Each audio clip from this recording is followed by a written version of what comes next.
Smile, though your heart is aching. Smile. Dizem os sábios da Gália que estes dois pilares, ciência e humanismo, estariam representados nas duas torres da Notre Dame. A torre direita, a razão; a torre esquerda, a paixão. A alma humana desafia o abismo para transitar de uma a outra, e o nosso médico ideal se fará um equilibrista.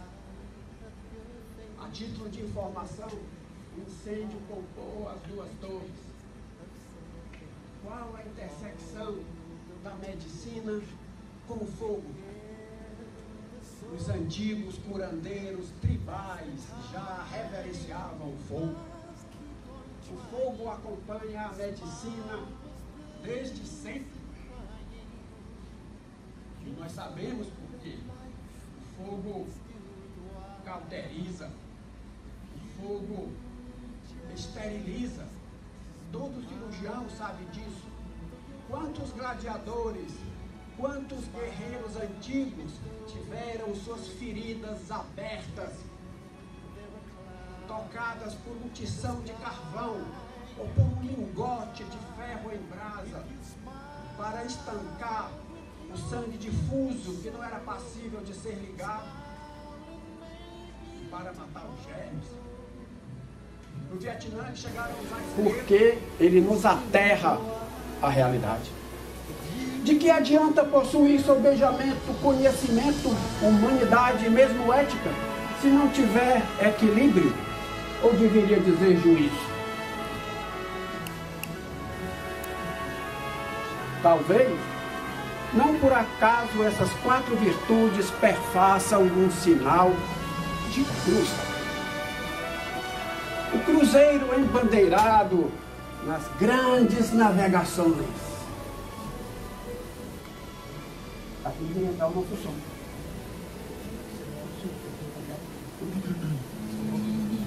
Up your face with gladness, hide every trace of sadness. Although a tear may be ever so near, that's the time you must keep on trying. Smile with the... É o rei nos ha dado por bússola sempre a ética. Que a ética seja sempre nossa estrela guia. Se assim nos ajudar o engenho e a arte. Pintemos mentalmente esta tela épica. Todos os dias, muitos candidatos a médico ideal fazem-se ao mar. Cada um a ostentar múltiplas virtudes em velas insufladas. Cada um a ostentar múltiplas cruzes em velas infladas de virtude. Oh, sabei, muitos hão zarpado, poucos hão chegado. Poucos aportam como é estreito o portal. Mar, vasto mar, quanto do teu sal haverá em um médico ideal? Fernando Pessoa. O mar contém todos os elementos para assemelhar e refletir o médico ideal. Primeiro, o céu. O humanismo é uma virtude dos céus. Segundo, a profundidade. O conhecimento requer profundeza. Terceiro, a própria linha do horizonte será o nosso equilíbrio, que ao mesmo tempo une e separa humanismo e ciência. Mas, ó meu pai, não vai ter espaço para a ética. Onde nós vamos locar a ética? engano. Resta a ética, o local mais apropriado. A ética será a moldura, que ao mesmo tempo envolve e delimita todas as outras virtudes. Um cinturão ético. O conhecimento e mesmo o humanismo, por maiores que sejam, jamais poderão avançar além dos limites da ética. Agora, com permissão dessa ética, nós vamos fazer uma coisa que só foi feita por Moisés. Nós vamos nos imbuir de uma ousadia mosaica e nós vamos abrir o mar. Abre-te. Abrimos o mar.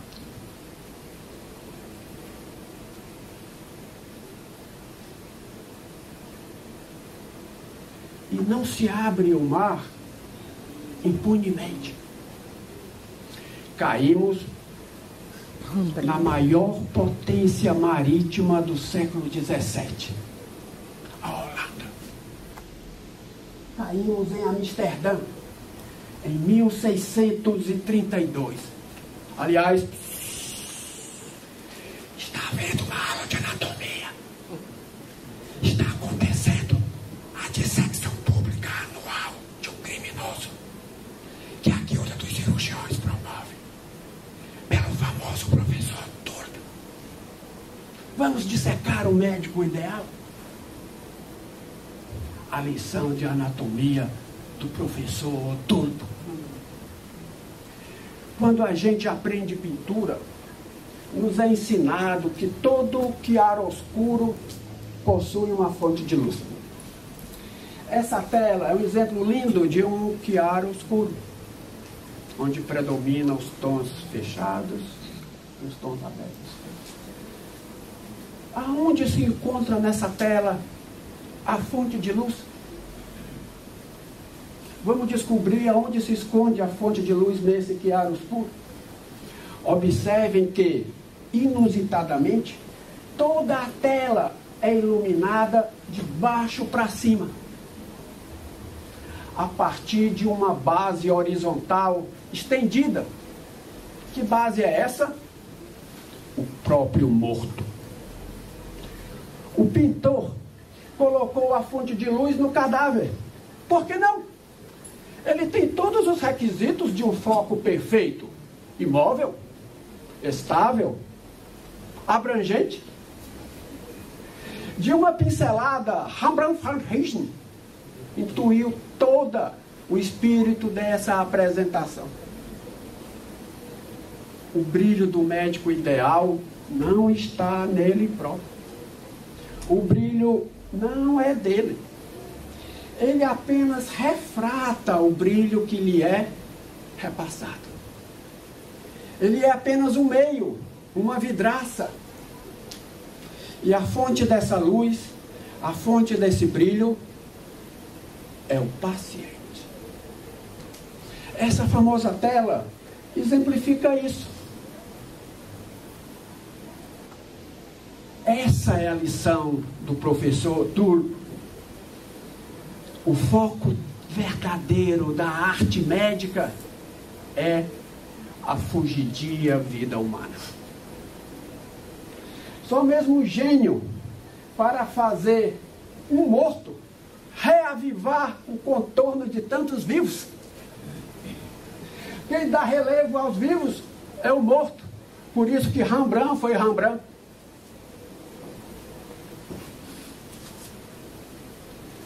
Eis as duas figuras centrais dessa lição: o dissector e o dissecado. Vamos conhecer um pouco de cada. O dissector se chamava Nicolaas Tulp. Tulp, em holandês e em alemão, significa tulipa. Um nome sugestivo para o holandês, ainda mais no século XVII, a tulipa negra. Grão-mestre da Guilda dos Cirurgiões. descreveu a válvula iliocecal, a válvula de Tulip. Descreveu a enxaqueca, o beriberi, o efeito pulmonar do tabaco. Não terá sido pouco. E quanto ao dissecado, sabemos que seu apelido era Kim, que significa criança. Vamos puxar o seu prontuário? Sentenciado à amputação da mão direita pelo roubo armado de um guarda da rainha. Contudo, mesmo já tendo sido amputado, foi enforcado cedo no mesmo dia da pintura.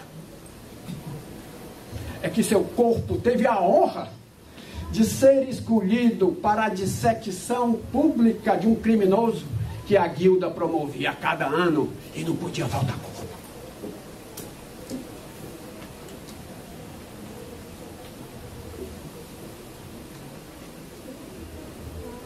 Depois dessa tela, Rembrandt pintou o pescoço quebrado. Mas Rembrandt omitiu o coto da mão direita. Pintou a penalidade errada. O crime dele não era de morte. Serviu apenas de instrumento para a virtuosidade de tudo. Depois desse dia, passariam 42 anos para que se entrevistassem novamente. A tela, que importa, a tela imortalizou a ambos. Teria sido o grande Nicolas Tulip ideal? Oh, meus amigos, o tempo apaga as vaidades e transparece as verdades. Agora eu vou puxar a brasa para a minha sardinha. Vós sabeis que o eletrofisiologista é o eletricista do coração, não?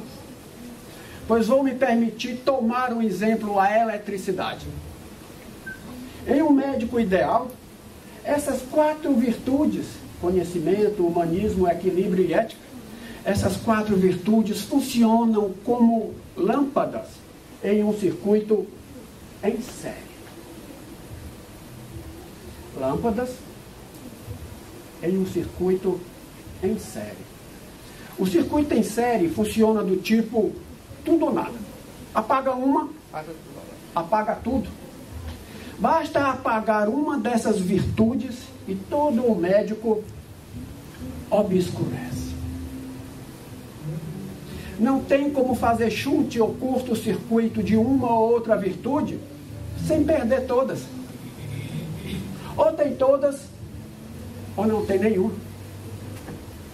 Falta nesse exemplo a energia elétrica. Cadê a amperagem?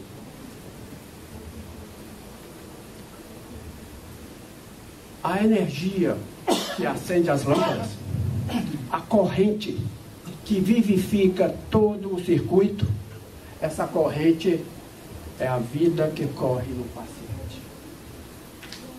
Essa corrente é a vida que corre no paciente. O médico ideal se assemelha a um circuito em série.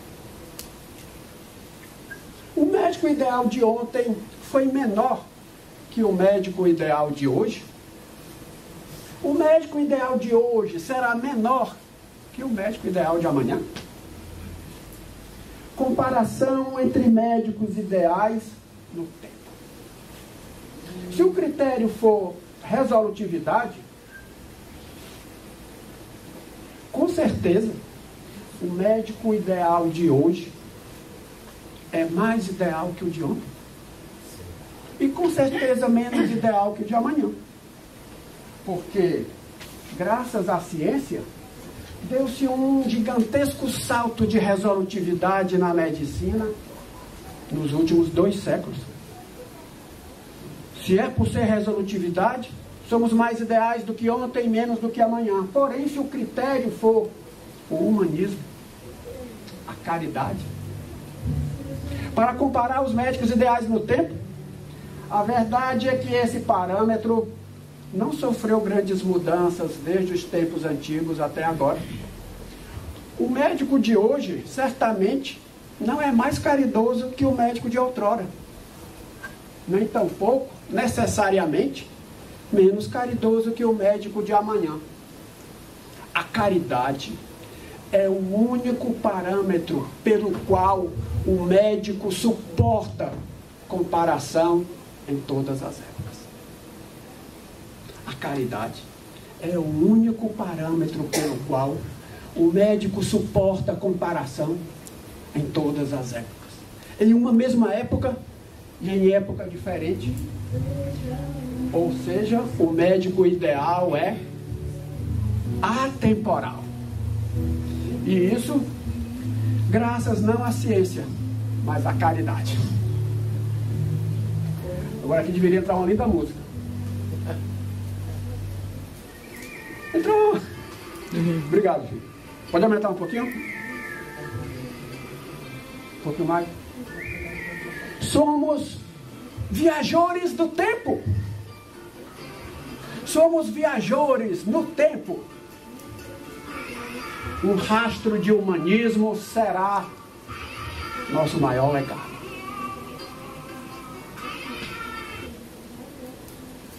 Questão de prova. Para ser considerado ideal, um médico precisa ser melhor que si próprio. Para eu ser ideal, basta eu dar o meu melhor? Para eu ser ideal, basta eu ser melhor que mim mesmo? Ou tem que ser melhor que todos? Para ser melhor, tem que ser melhor que todos os outros médicos, primos interpares. Ou será que para ser ideal, basta ser o melhor que aquele paciente precisa naquela hora? Basta ser o melhor para aquele paciente. E ele terá sido ideal.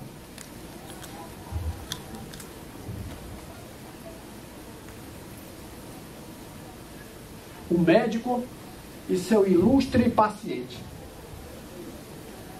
Jean-Martin Charcot.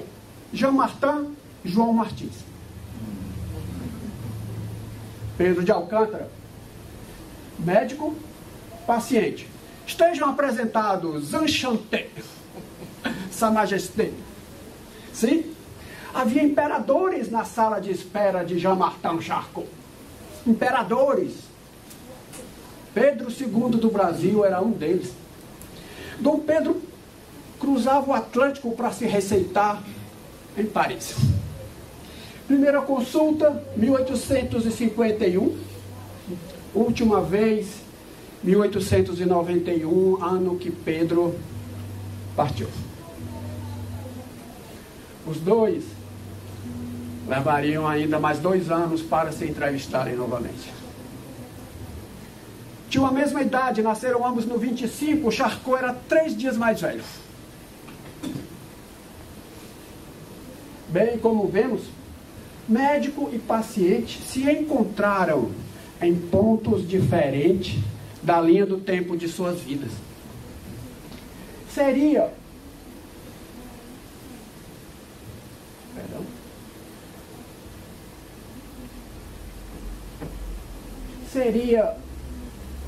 qual dos dois Charcots seria o ideal? Seria o jovem Charcot menos ideal que o Charcot maduro? Qual dos dois Dr. Charcot foi melhor? Ou será que, para cada época de sua vida, Pedro simplesmente teve o Dr. Charcot que precisou? Ou será que, para cada época de sua vida, Pedro simplesmente teve o Charcot que lhe era ideal? O que seria certeza para esse Charcot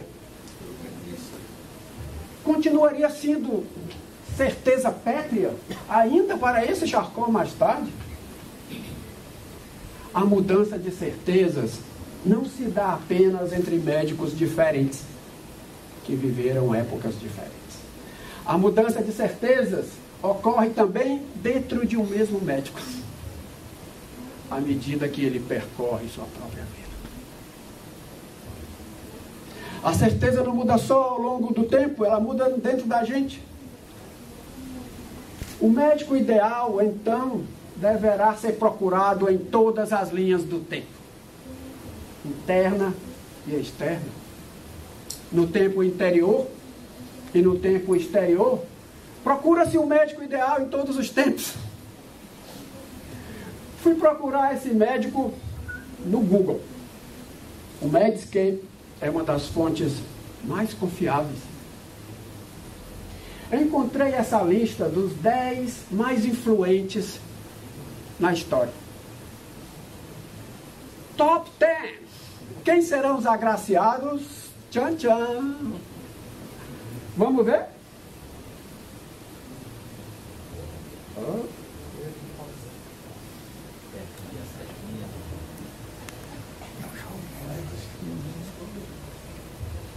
A moça que você me presta do óculos. O médico ideal tem que usar óculos.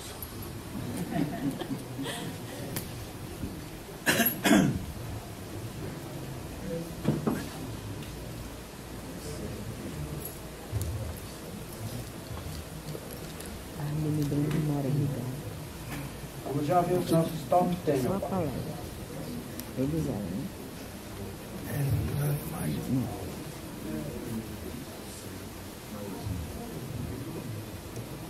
De estilo, né? Totalmente. Cada um tem.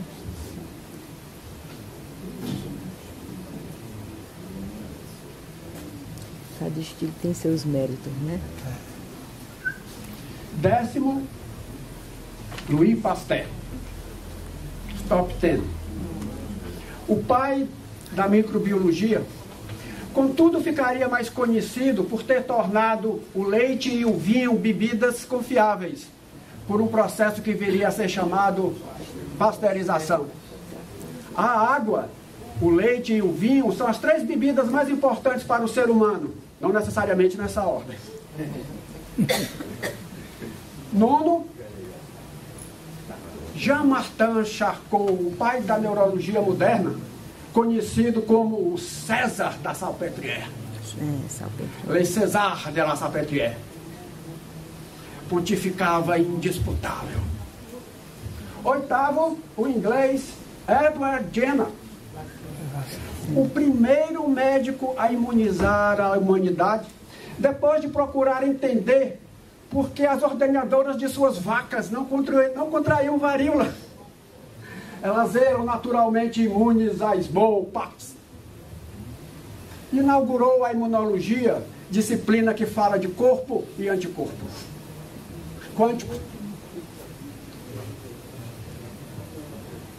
Sétimo, Avicena, príncipe da medicina oriental, um dos maiores QIs que já pisaram esse planeta. O maior cientista da Idade Média Islâmica. Foi tema de uma apresentação nesta casa do Dr. Vladimir Távora. Dr. Vladimir tem grande carinho por Ibn Sina Avicena. Sexto, o belga Vesalius, patrono dos dissectores, pai da anatomia descritiva moderna, junto com um amigo chamado Testi. Quinto, Sigmund Freud, aluno de Charcot. Um charuto na mão. O homem que trouxe à tona o inconsciente soterrado. Sigmund Freud. Judeu. Quarto e terceiro, 2 grandes salvadores de vidas pela antisepsia. Sir Joseph Lister reduziu a infecção pós-operatória pela introdução do ácido carbólico, o fenol. Por que você acha que o nosso antisséptico bucal matinal se chama Listerine? Terceiro, o húngaro Ignaz Semmelweis, the Savior of Mothers, o Salvador de mães. Nocauteou a febre puerperal. Afinal, a humanidade precisa de partos para se reproduzir. O homem que ensinou os médicos a lavar as mãos. Terá sido pouca influência ter ensinado os médicos, esse foi o seu legado, a lavar as mãos. Nossas mãos, vossas mãos são abençoadas, mas precisam antes estar limpas. Segundo, Hipócrates de Cos dispensa comentários. Pai de todos nós, pai da medicina, nos levou à ética. Espanta estar em segundo. Foi tema de uma apresentação brilhante do Dr. João Evangelista. Hipócrates, Ética e Medicina do século XXI. Hipócrates de Cos. Foi desbancado. Essa é a lista dos mais influentes. Antes do primeiro lugar, vou fazer um suspense. Uma pergunta ansiosa. Teriam sido todos médicos ideais? Terão portado e aportado todas as demais virtudes além da ciência? Para que saber? E agora, tchan tchan, the number one, top of the top. Quem será esse que desbancou o Hipócrates? Senhoras e senhores, direto do Canadá, vamos aplaudir Sir William Nosler, o médico dos médicos, o maior diagnosticista a portar o estetoscópio. São títulos dos seus pares. Laureado. Sabeis por que Osler desbancou Hipócrates e todos os outros? 3 motivos simples. Primeiro, por suas qualidades. Poucas vezes na história, a amplitude humana se equiparou ombro a ombro com uma amplitude científica fenomenal. Sabe o que fazia Osler, um médico imbatível? Ele mesmo fazia a necrópsia dos seus pacientes da faculdade. Descrevia e conjugava com seus dados clínicos. Não tinha quem fizesse isso, ele era imbatível. Segundo, soube como poucos fabricar, compilar e transmitir conhecimento real. O conhecimento empírico transmitido por Hipócrates tinha pouca ciência. Nós sabemos disso. E terceiro, Bill Osler era prático e objetivo. Jamais se deixou sabotar que seu conhecimento teórico extraordinário emperrasse sua coluna prática. Foi poliglota, talvez o maior professor de medicina de todos os tempos, of all times, omnitempore, alla Zeiten. Osler falava 4 línguas. A formatação da residência ele copiou das escolas alemãs onde estagiou. Foi conhecido como o médico dos 3 H's: humanismo, humildade e humor. Essa frase ilustra uma pitadinha de cada um desses H's. Nessa frase nós encontramos humor, mas nessa frase nós encontramos fundamentalmente sabedoria. Uma sabedoria indisputável. Seu livro, Princípios e Prática da Medicina, editado em 1892, foi, por inúmeras gerações, o maior manual de clínica médica do mundo. Aonde beberam Vieira Romero, aonde bebeu Harrison, aonde bebeu Mário Lopes. Manual ainda hoje atual, claro, do ponto de vista semiológico, e um exemplo de escrita médica. Fala em escrita. Certamente Osler deixou muita coisa escrita, mas se gabava mesmo de ensinar à beira do leito. Dizia que gostaria que seu epitáfio fosse esse: I taught students in the words. Eu ensinei, saibam, nas enfermarias.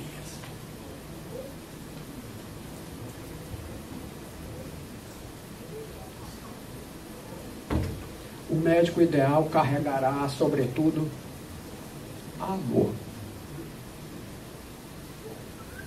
A prática médica é uma arte, não a mesa de negócios.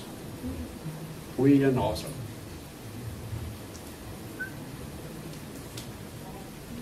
No balanço final, não será vergonhoso não ter sido propriamente um médico extraordinário. Não será demérito.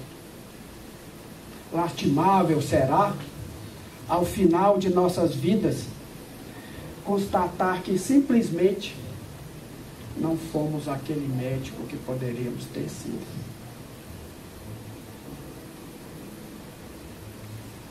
As almas findas, elas não lamentam terem sido Osler ou Avicennas, elas lamentam não terem sido o que poderiam ter sido.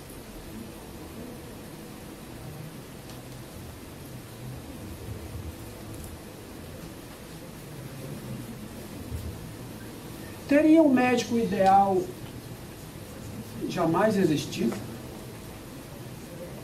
É possível que tal médico exista apenas em nossa ideação, como uma meta movediça, sempre por alcançar.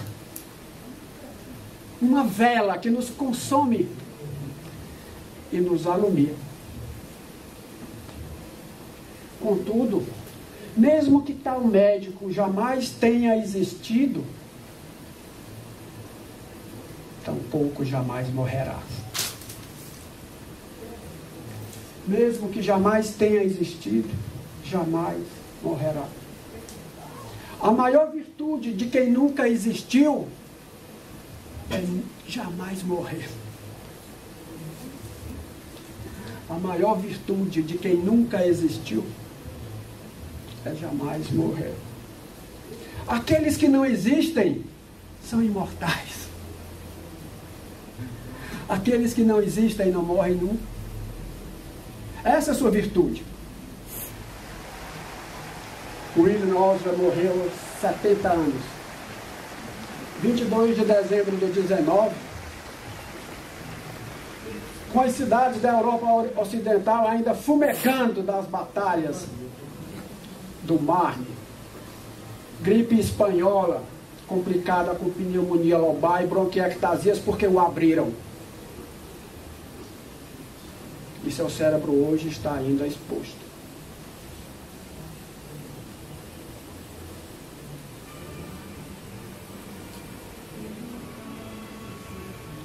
Eu ensinei estudantes nas enfermarias.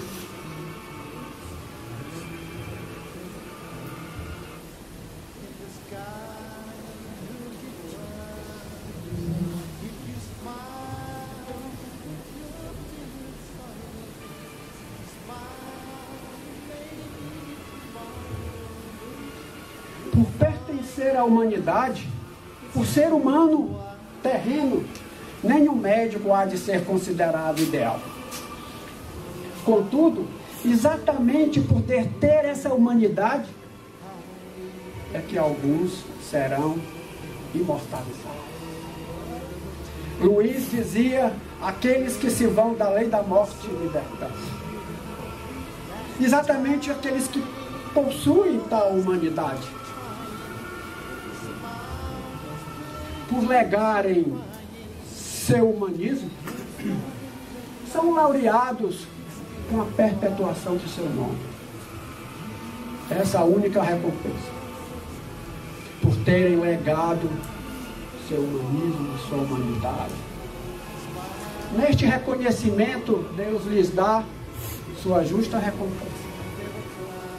E estão ressarcidos perante o Senhor. Assim Deus premia seus eleitos.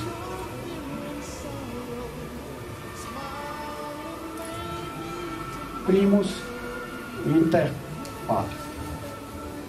Essa é minha, essa é vossa, Me deveis uma flor.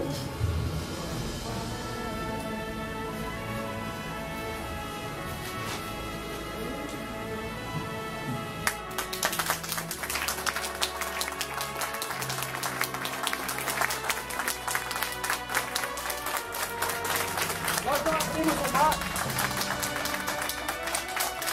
Vamos dissecar nossa dor.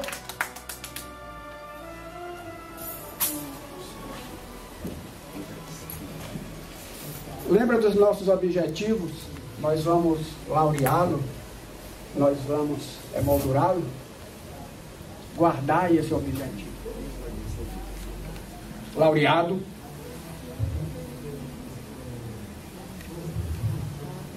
emoldurado. Objetivos cumpridos.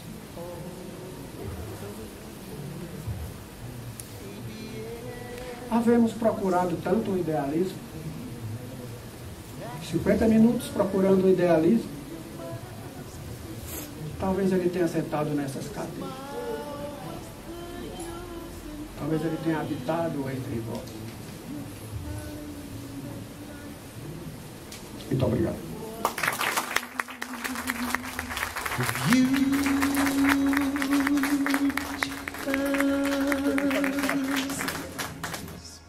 My